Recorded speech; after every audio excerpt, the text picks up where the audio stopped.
Hi, so in this video I'm just going to discuss what happened when I played my second game of Age of Sigmar with my 1k Nighthaunt army. I didn't change that at all. Up against the same player I played against in the first game, a Seraphon army, 1k of that.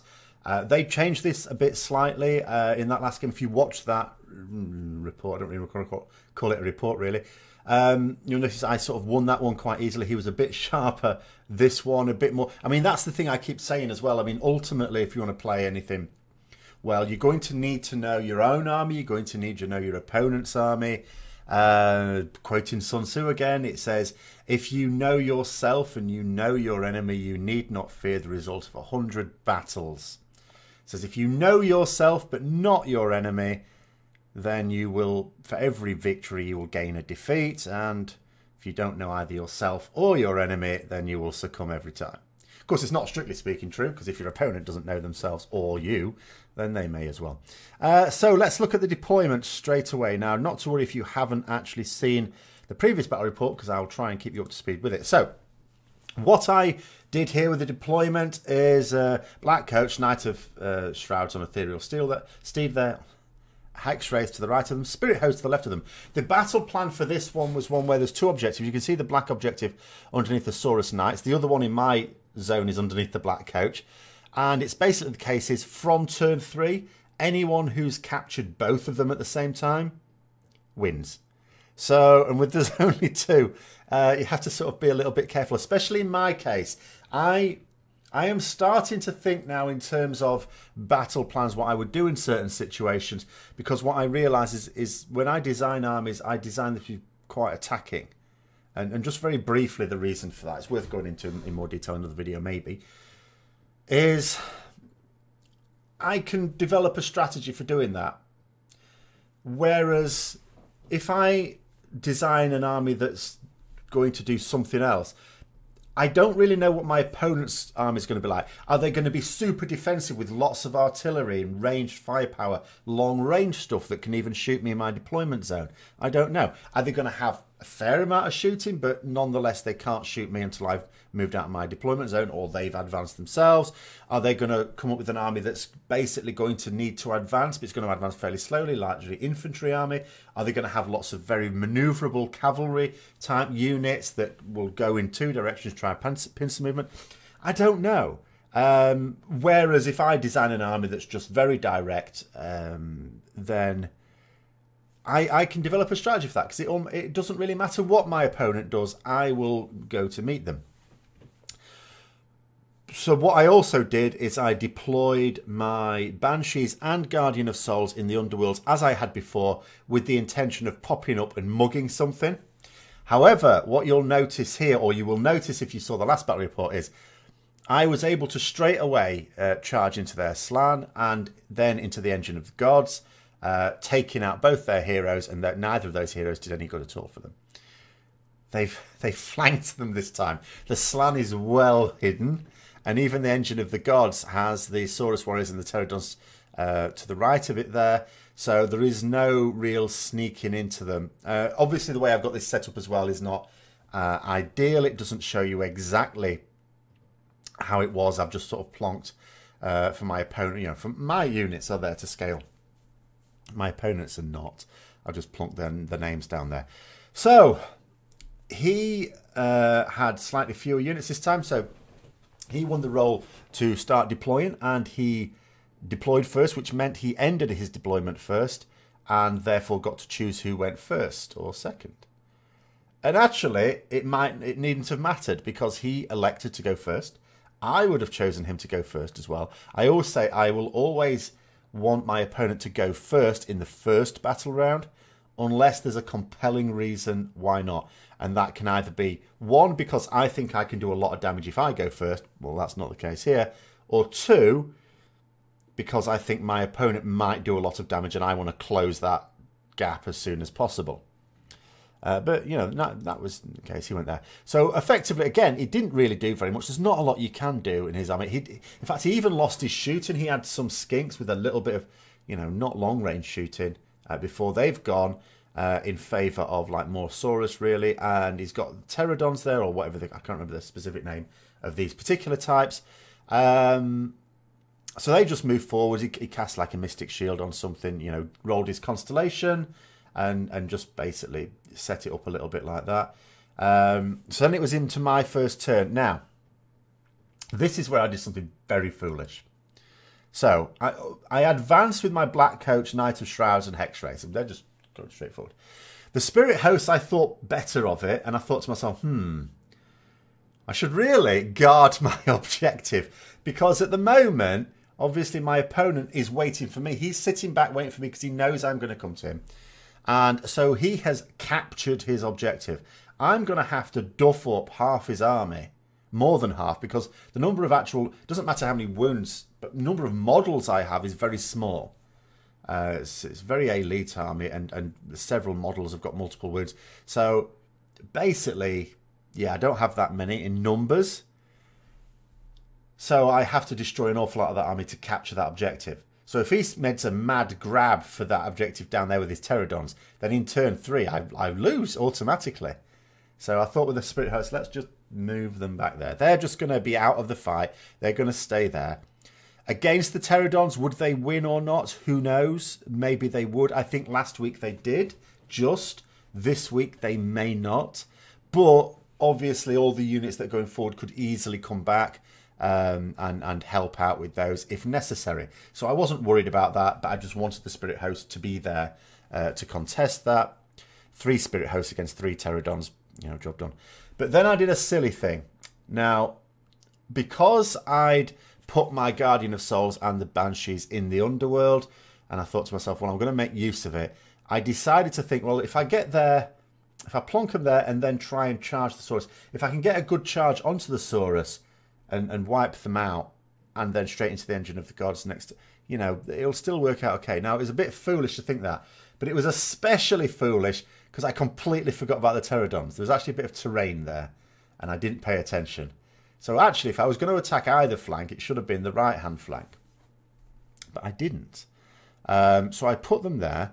I couldn't get any charges in.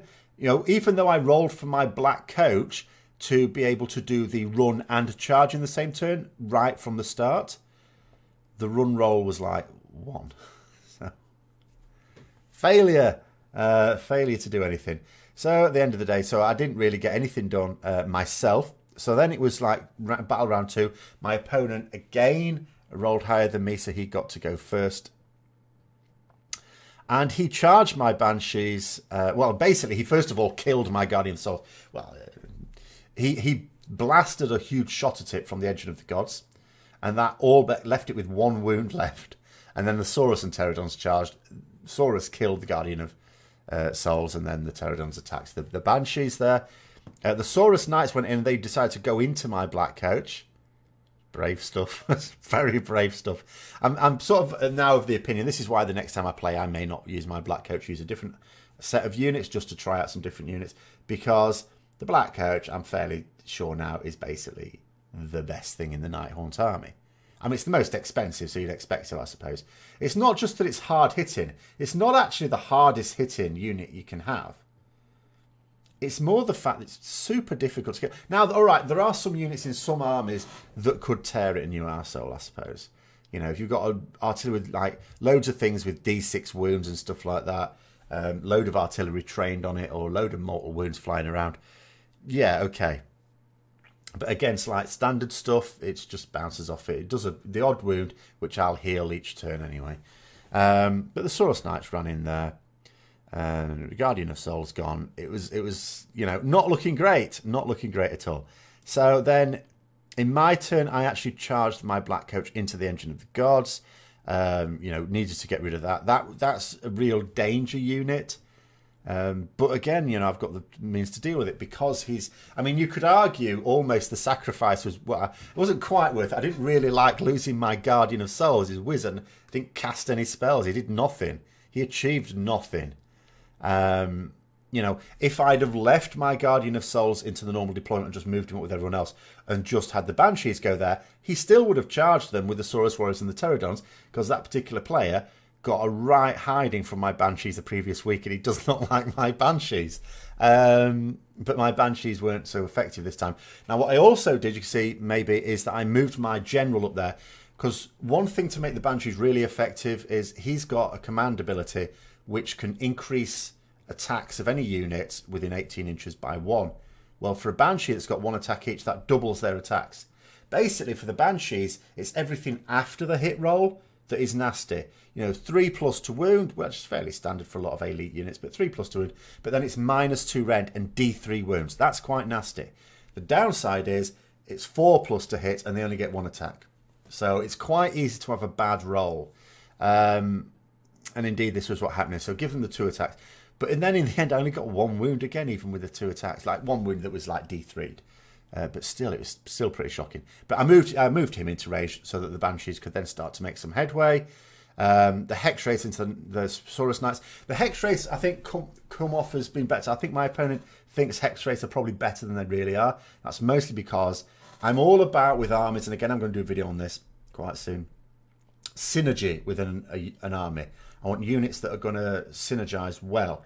And the Black Coach and the Hex Wraiths go well together. Not only are they fast, they can keep up with each other, but the Hex Wraiths being multi-wound models, and the Black Coach having the ability at level 1, which should get straight away unless you're real unlucky, to raise D3 models from a friendly unit as long as it keeps in range, is superb for that. So he can do like several wounds, kill a couple of models.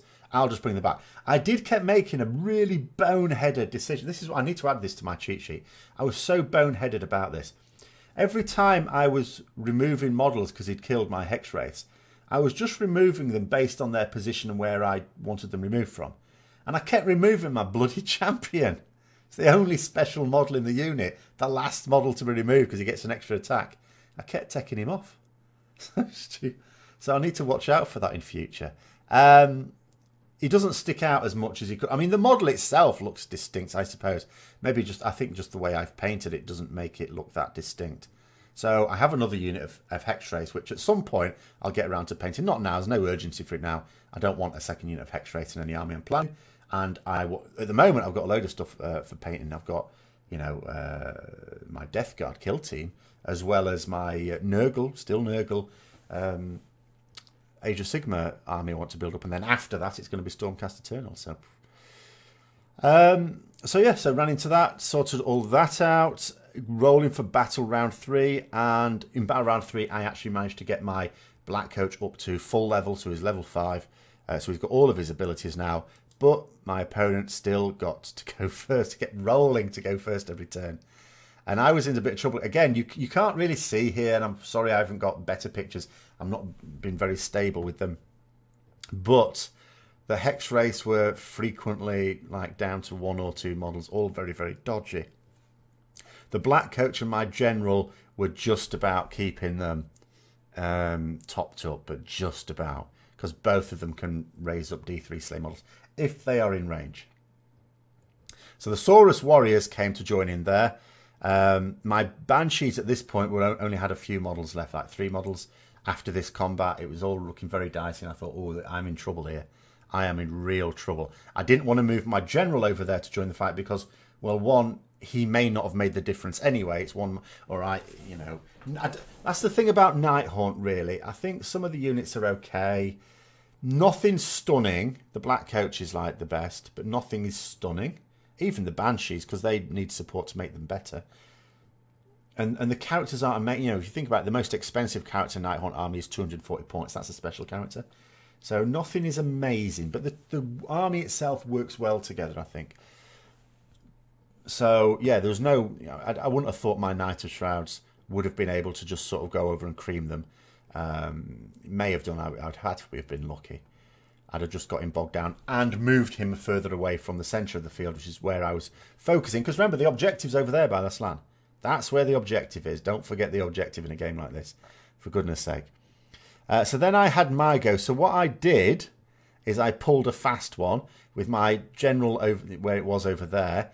I have a command ability for the Nighthaunt army, which allows me to basically teleport any of my Nighthaunt units on the battlefield anywhere within 12 inches of my General, as long as it's more than 9 inches away from enemy units.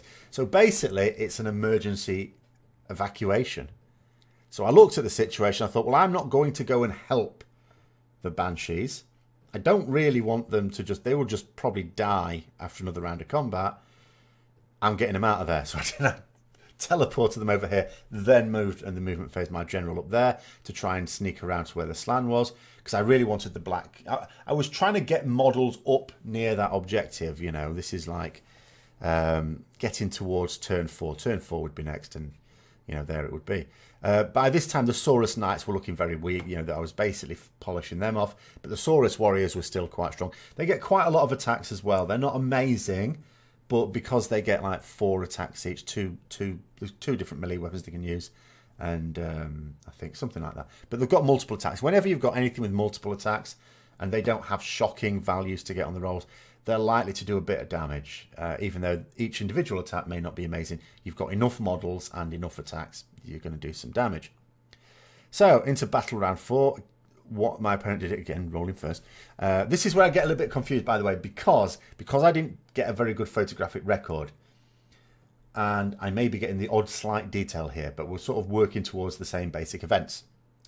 So he moved his pterodons sort of over, he did like a bombing thing over my general. Basically, my general died. The combination of that and a spell from my Slann, from his Slann, sorry, I think polished my general off, so that died. And then he was able to sort of charge them into the Black Coach, along with the Saurus Warriors. That didn't go well for them at all. The Slann at this point was, you know, quite weak, but he was not the major problem because he was one model. Again, at this point, I'm thinking it's now end game. We're towards the end of the battle. There's an objective there. I'll sort those Saurus Warriors out. But up here, around the objective, he's got several... I can't remember how many Saurus Warriors there were. There weren't actually that many by this point. Pterodons, I think there were like... you know, there were 2 left, maybe. And a Slann. So he's outnumbering that objective. He's not threatening the objective in my territory at all.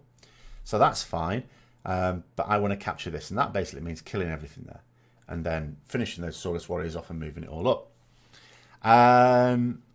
So yeah, so in that combat, I actually did manage to deal with those. They were sort of gone. In my turn, there wasn't much else to be done. I charged in with my Banshees, of course, and the Saurus Warriors.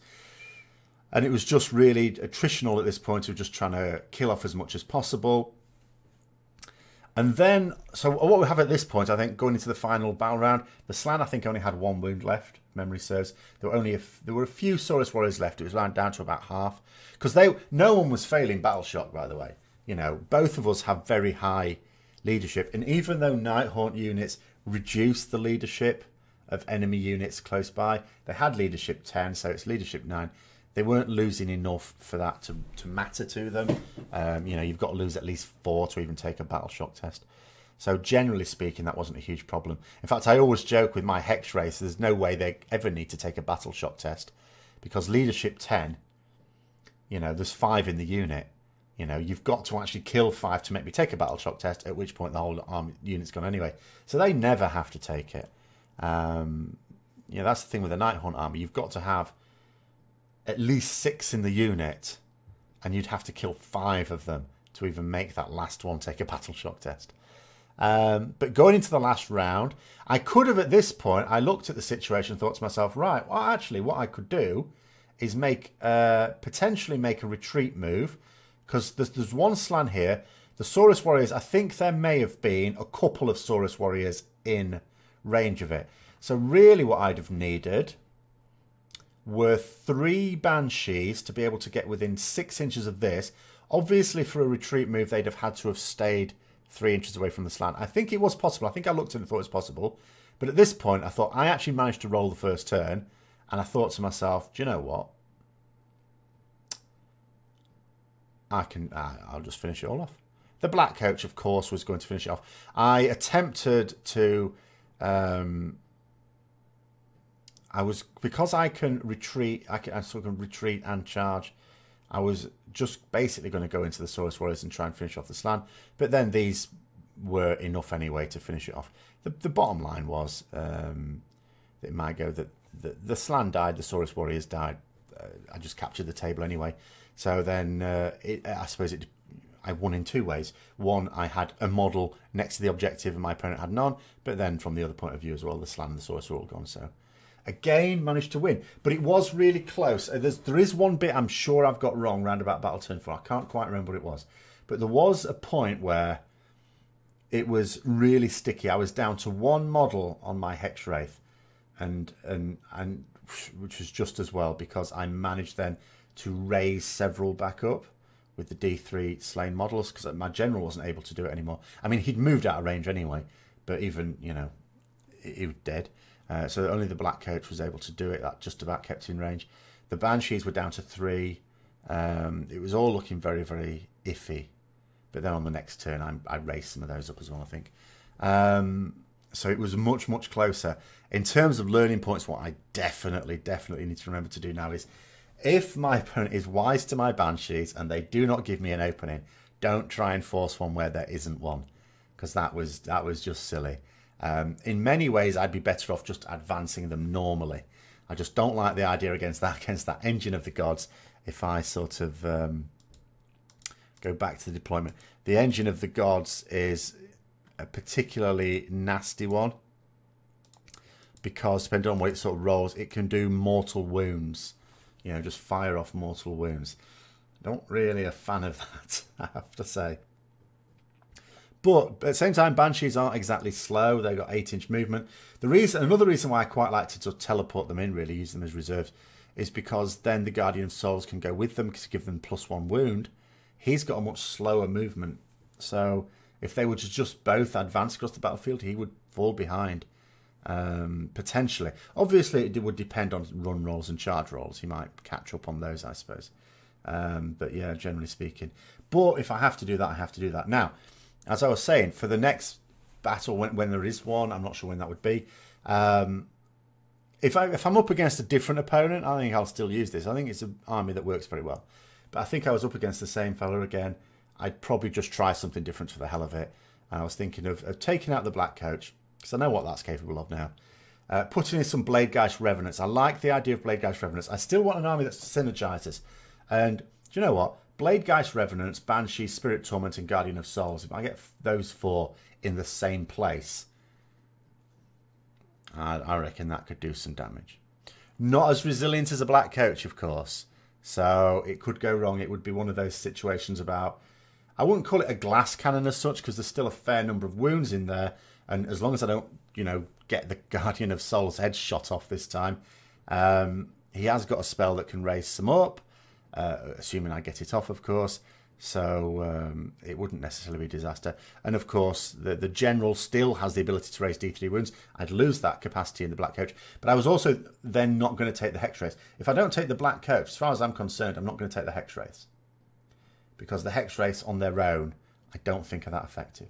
I think they work well with the black coach, not so well on their own. As for the general, I don't really want to have the general nursemaiding them around, because, well, apart from anything else, that limits his ability to move over and buff the attacks of the Banshees. And I would want 2 parts of my army to be in very different places. Remember, I always say you want to attack your opponent in 2 different places. If you attack it in one place, then they'll reinforce that one place. If you attack it in 2 places, they'll struggle to reinforce. They can't reinforce both, and they've got a much better chance of making a mistake. But I will update, as I say, if there's another game, you know, this time next week. But I've got several videos I want to do as well. If not, in the pipeline as well. Oh, going blurry, going blurry, going blurry. And I'm also in the process, as I say, of getting a little bit of kill team. We did a little bit of kill team at work today. I just watched, but one of the people used my Necrons for that. But the Necrons, they're not quite the kill team I want, so I want some more models for that. But the Death Guard, I have all the models I want for the Death Guard. I just need to assemble and paint them. But it's a kill team army, and I'm a lazy painter. So I actually might get that done this weekend. Might well do that. Get a start on it tomorrow again. But anyway, if you've enjoyed the video, don't forget to like, click subscribe for further content. My aim is to do Warhammer videos every Wednesday and Thursday, at least for now. Maybe a little bit more as it progresses potentially. So let me know what you think as well. Until next time, I'll see you later.